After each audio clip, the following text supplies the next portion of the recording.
The Aurora UFO case is one of my favorite cases, and when I was working on the book that Steve, my good friend Steven Androsco just talked about, it was my favorite chapter in the book to do, the Aurora case, and I also did several chapters on the airship mysteries that were going on, which Tui spoke about, and we'll probably hear a little bit more from my good friend Nick, who is up next after me. But you know, like I say, I just love the Aurora story, and just being able to be here this weekend and at this event is just a tremendous thing for me. Now, what I'm going to talk about today is a fascinating story. It's probably the book, and I've been involved in writing 12 books about UFOs, but this is probably the one book that I've written that I've gotten the most comments about. We've been on Coast to Coast AM several times. We've done a number of TV shows and radio shows. And the reason that this particular book, I think, and I probably should avoid walking around too much because of the buzzing that happens every time the aliens see you walk around, they press a button. But every time that we talk about this show, about this book on any one of these national shows, the switchboard lights up. And one of the reasons I think that this has been so impressive to people is because until just a few months ago, Colonel Robert Burton Willingham was actually the primary witness in this case, was actually alive and with us and had vivid recollection of the day that he saw this UFO, that he was told by a squadron commander to follow it in his F-86, that he followed the vapor trail down toward the Texas-Mexico border and saw the craft start to slowly descend, and then saw it make a crash landing near Langtree, Texas, on that day, that spring day in 1955. So to have a living witness during, as I said, unfortunately, Colonel Willingham passed away just last August. That one, and we even had him on with us on a couple of radio shows, and that was very impressive. Back in 2008, I was driving to Archer City, Texas. How many of you know where Archer City is? That's where the Colonel lived for most of his life, up near Wichita Falls, just south of Wichita Falls. So I drove past here from Dallas-Fort Worth on up to Wichita Falls to Archer City, and I visited the Colonel for the very first time. This was 2008. And he told me this amazing story. He had tried to tell it in the past, and there had been some small little snippets of information from the Colonel of him trying to tell this story. But on that day, when I was sitting in his living room in Archer City, Texas, when he told me this story for the first time in its entirety, I said, wow, this is amazing. And he made it clear to me on that day that he would not accept a single penny, those are his words, not a single penny from the writing of your book if you decide to write one, because I told him we were interested in making his story into a book. And he wanted it to be clear that he was doing this just because he wanted to share this story with other people. So he was an amazing individual, retired Colonel Robert Burton Willingham. So as I mentioned, this incident happened in 1955. I'm just going to tell you just briefly a little bit about Colonel Willingham. He was, at the time of the incident, he was in the Air Force Reserve. He had previously served in the U.S. Army and in the Air Force, had served in the Korean conflict, and before that he had been involved in the reconstruction of Germany with the Army.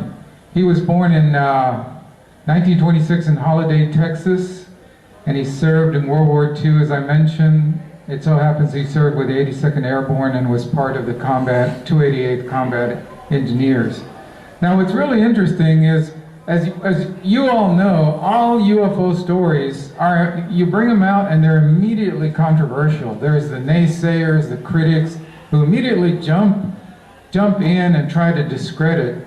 And of course, it was no different with Colonel Willingham. He was subjected to a lot of ridicule, a lot of naysayers once our book was published. People who came forward and said that he was faking his military credentials, that he never served in the Air Force or the Reserve, that he wasn't really a pilot. And I'm going to show you, because we had the good fortune of inheriting all of his documents from the family and all of the photographs from his personal collection after his death. And I'm going to show you some documents that show the pilot training he underwent, the thousands of hours of flying that he did in military aircraft. It's all documented. And but unfortunately, as I say, anytime you bring forward a UFO story that seems credible and there's a living eyewitness, then people are going to jump on you. He served under General Patton. He participated in the reconstruction of Berlin, and he was involved in the Korean War. He began his flying career flying P-51 Mustangs, and then he was wounded in December 1950, which he ended up, after being wounded, he ended up mainly flying missions for the Air Force Reserve, and mainly he was involved in Cold War scenarios where fighter jets, which he would pilot, would accompany bombers making strategic runs, in this case, as I'm going to show you, from Carswell Air Force Base here in Fort Worth, heading toward El Paso, and then up along the west coast of the United States toward Canada. They were simulating what a nuclear bombing run would be like if the U.S. had to respond with nukes to a Russian attack. So you had bombers that would take off, they would refuel at various points along the way, they would pick up various escorts, fighter-bomber escorts, and so he was involved in those sorts of exercises during this period of time when the UFO incident occurred. So as you see on this map, I don't know if I have a laser pointer on this one. Yes, I do. Okay. He was assigned that day to escort a B-47 bomber from Carswell Air Force Base, where his squadron picked it up, and he and 3 other fighter jets, they were assigned to fly to El Paso, where they were going to be picked up. You know, at that point, the B-47 was going to be picked up by another squadron, and they were going to proceed on up north. Well, he was, you know, part of the way down, going down in his flight path, when Colonel Willingham said there was suddenly this amazing amount of radio traffic on the military channel that they were monitoring. And he was, let me just show you. He was flying, there were 4 fighter jets, F-86s. He was in the what they call the lead position. This was Willingham's jet. This was the B-47.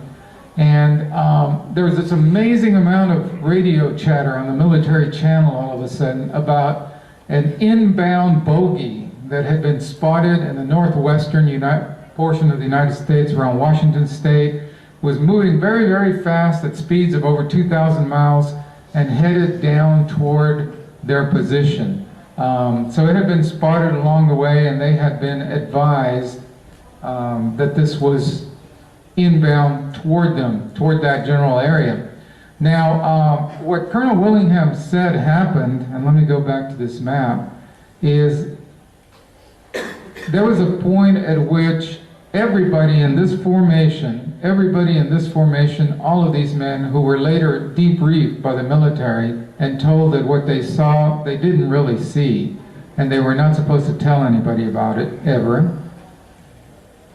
What they actually did see, though, he swore until the day he passed away, is this object came into view, and it passed right in front of the entire formation, and all these men saw it. The pilots in these fighter jets and the crew, they were all talking about what they saw, and they all of them sat in later at briefings where they were told that they didn't really experience this at all. And what it was a bright object, bright as a star, the colonel told me that day when I was in his living room in Archer City, hearing the story for the first time. bright as a star that was very close, up close.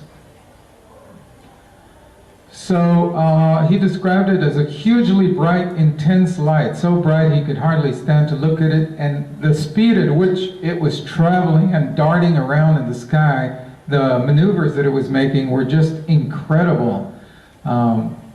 He was once again in his F-86, and he was given authority by his squadron commander to give chase to find out what this thing was that had just crossed in front of them and was heading south toward the Texas-Mexico border. So Colonel Willingham said that as he maneuvered his jet to head on south in the wake of this object that had just crossed the line in front of them, as he saw that, he noticed that the object began descending, and he feels that there was some sparks emanating from it, and maybe it tilted slightly as it descended quickly toward the Texas border. And then the object crash landed, he told us, and we showed him satellite maps, and we got him to pinpoint the location of where all this incident. We've been out there, and just recently we went out there with a drone, camera drone, and I'm going to show you some video here in a moment, very impressive of the actual location.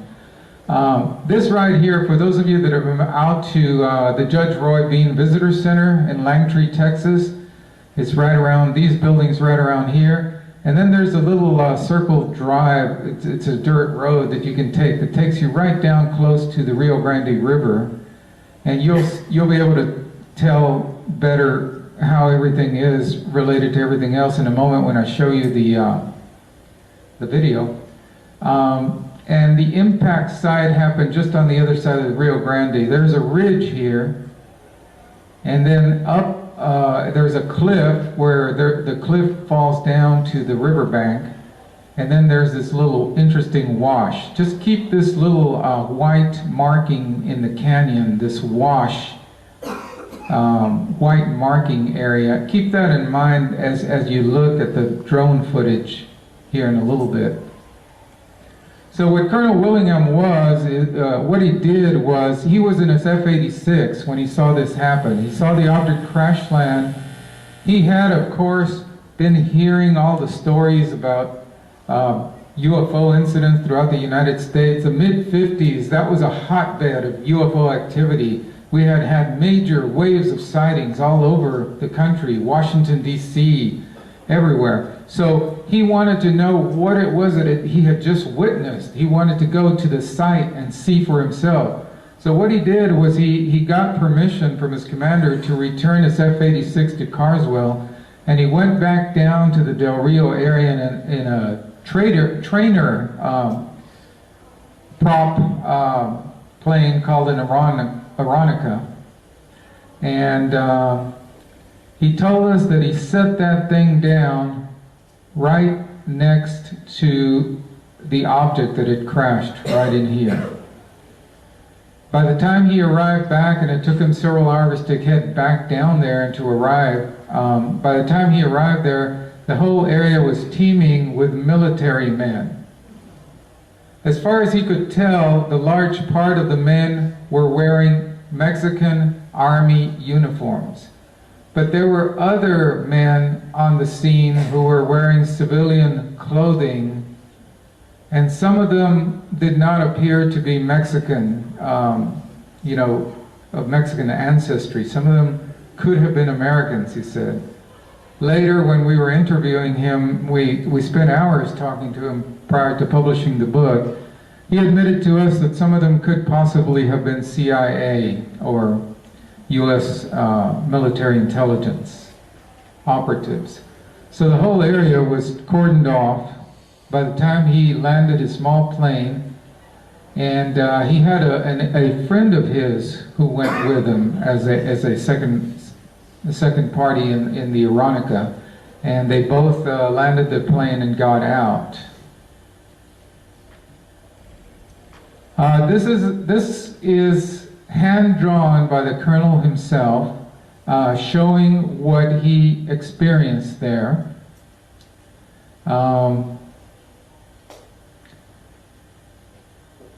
I added a little bit. I added the arrows, and I added the computerized representation of vehicles and so forth. But he did the most of the sketch work for this. Here's the Rio Grande River. There's the cliff here that goes up to the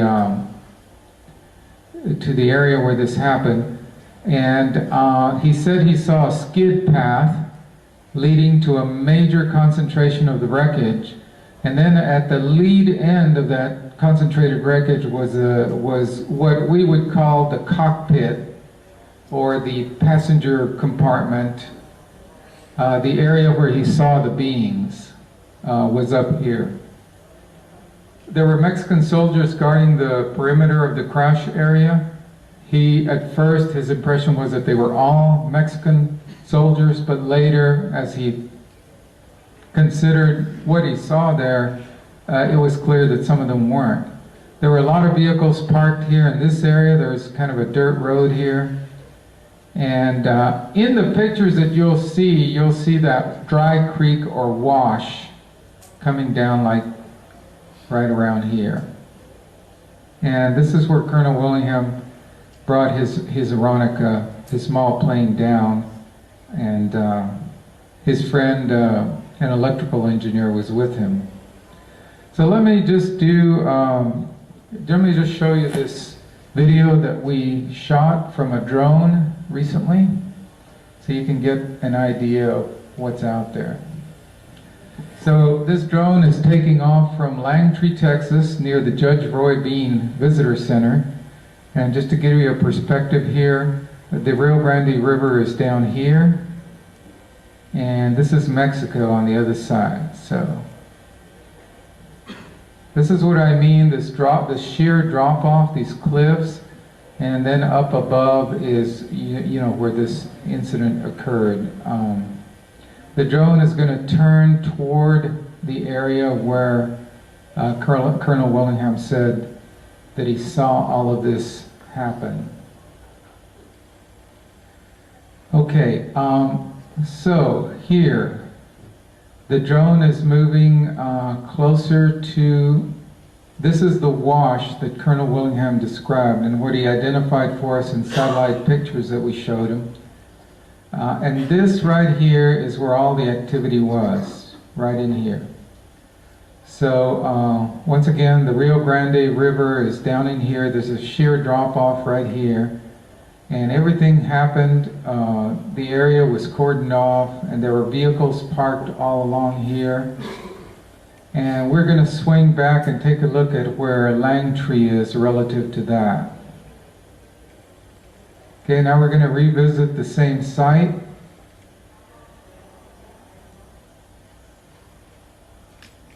Here in just a moment.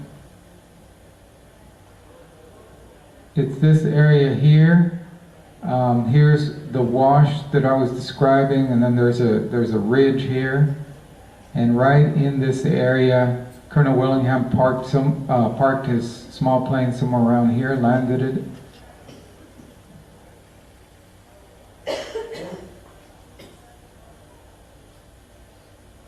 And we're going to have one more view from another angle here in a minute, and we're swinging the camera back toward the Judge Roy Bean Visitor Center back in there, and the loop that goes down by the river.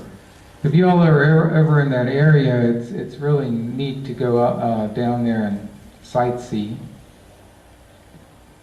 I used to go down there before I knew anything about this UFO incident because I love historic buildings and stuff. So.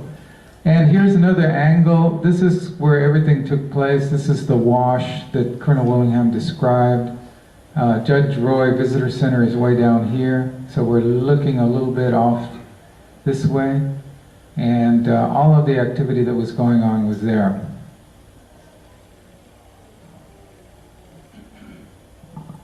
Okay, so Colonel Willingham was able to give us a real good fix on where it was that he saw this happened. And I'm going to just let you listen to a brief excerpt from a radio show that we did with him. on the Jeff Rense program, and I'm hoping that this equipment will cooperate here. All right, so you're standing there with your arms up in your flight suit next to this little private plane, and you're 150 yards away from this crash disk. How many soldiers were there approximately there, and were they deployed in a circle around it, or what? No, it was about, I'd say 150 there when I got there. All right, it's quite a number. Already. Right? Mm-hmm. And about 35 vehicles. Wow, all right. Could you see and they parked the vehicles on both sides. All right, could you see the craft itself? Yeah. I went in there and I was talking to this Spanish lieutenant. Anyway, I talked to him, and we walked down through there, and he said, I never seen anything like it before. And I said, no, I haven't either. But I said, this site's a little different than some I've looked at.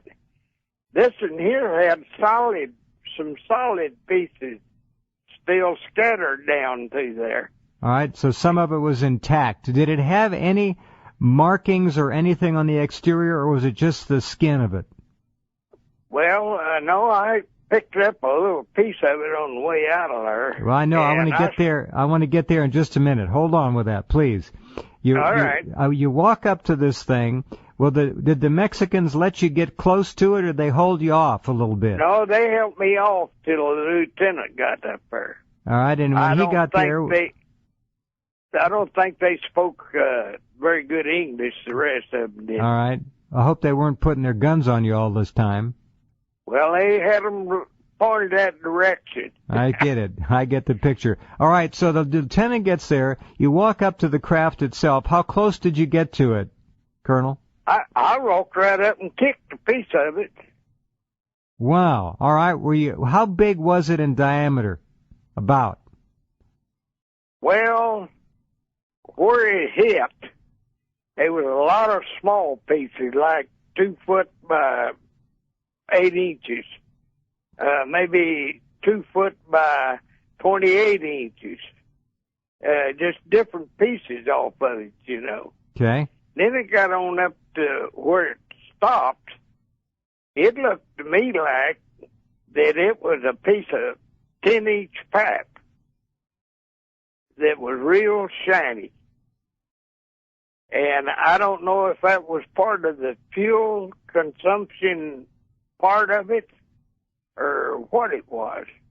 But he didn't know either. The Mexican didn't. Okay, just wanted to give you a little bit of what Colonel Willingham, how he described the crash scene that day. And the other thing he talked about was he had just a moment during which he had a chance to look through a crack in the hull of the main part of the ship.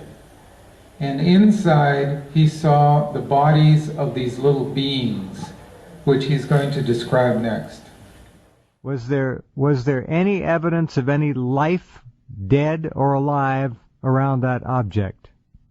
They were on up front, according to them. They said don't look like people, but said we can't let you go up there. The general's already said no, nobody look at that. So they didn't even let the boys that was guarding it look at it. Oh, really? Yeah. Okay, so the front of the craft that impacted the ground ripped a hole open inside, and apparently people could see in there, and there were dead ETs, or they weren't humans. There were dead bodies in there of some kind. Right. And you couldn't get around there to see in there either. Well, I kind of snuck around a little bit. You're a sneaky fella, aren't you? All right, now tell it. You snuck around there a little bit, Colonel. What did you see?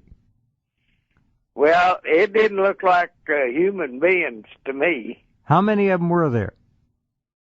I believe there were 3, and the lieutenant said they were 4. All right. But I never did see the other one. Were the bodies mangled, or were they relatively intact, and what were they dressed in?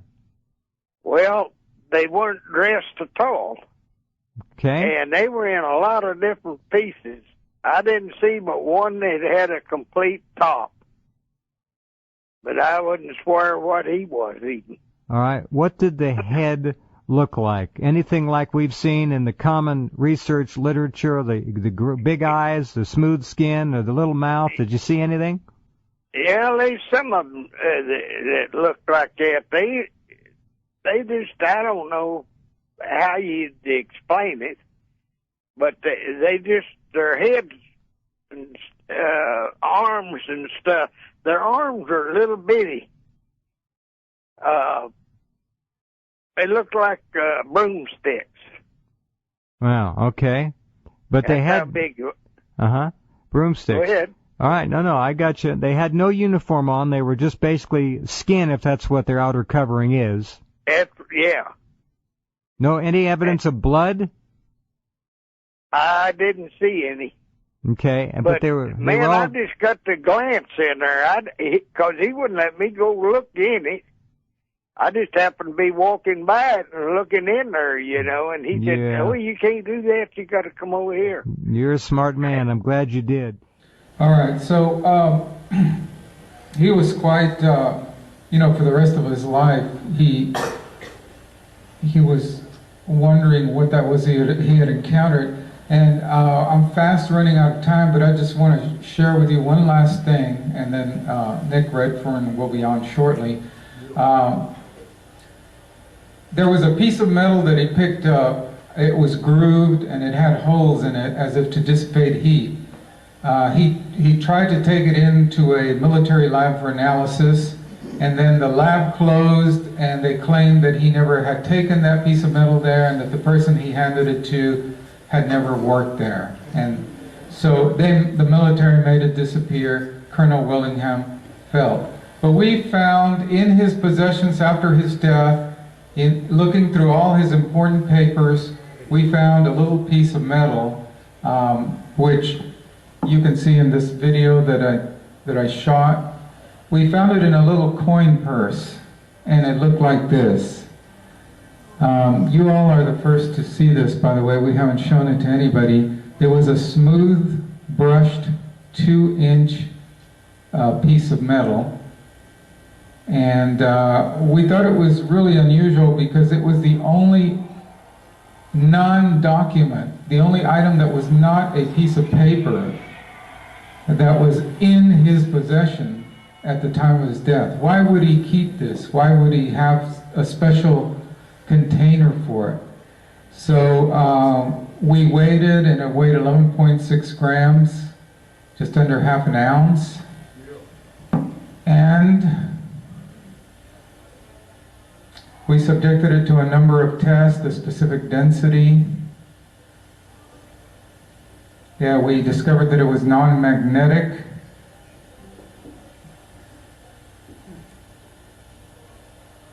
And we, of course, tested it for radioactivity. Radioactivity seems to be a common thread that runs through UFO encounter stories. And we subjected it to radioactive testing with the Radex Geiger counter, and we discovered that there was no radioactivity. It was inactive, inert. But the telling test was the X-ray diffractometer analysis that was done at our local university. And here the specimen was placed, and there were laser beams that were shot onto its surface, and they traced out the surface, and the computer interpreted the and drew kind of a computer diagram of the various features of the surface of this metal. And what was really, really interesting is what this turned out to be is a kind of a rare form of graphite.